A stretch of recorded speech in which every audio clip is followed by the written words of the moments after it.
કમોસમી વરસાદ શરૂ થતા રાજ્યભરના ખેડૂતો ચિંતિત છે। કચ્છ, સૌરાષ્ટ્ર, ઉત્તર ગુજરાતના અનેક વિસ્તારોમાં માવઠું વરસ્યું। ઉત્તર ગુજરાતના બનાસકાંઠા, પાટણ, મહેસાણા જિલ્લામાં વરસાદ। કચ્છ અને દ્વારકા જિલ્લામાં મોડી રાતથી જ માવઠાનો માર। હવામાન નિષ્ણાત અંબાલાલ પટેલની મોટી આગાહી। સાબરકાંઠા, પંચમહાલ જિલ્લામાં વરસી શકે છે વરસાદ। અંબાલાલ પટેલ મુજબ કેટલાક ઠેકાણે ગાજવીજ સાથે વરસાદની આશંકા। ઉત્તર ગુજરાત, મધ્ય ગુજરાત, કચ્છમાં પવન ફૂંકાતો રહેશે।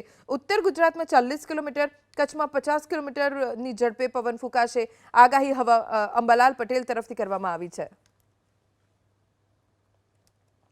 કમોસમી વરસાદના કારણે ખેડૂતો ખૂબ જ ચિંતિત બની ગયા છે, કેમ કે ઉત્તર ગુજરાત, મધ્ય ગુજરાત અને કચ્છમાં ભારે વરસાદ વરસી શકે છે।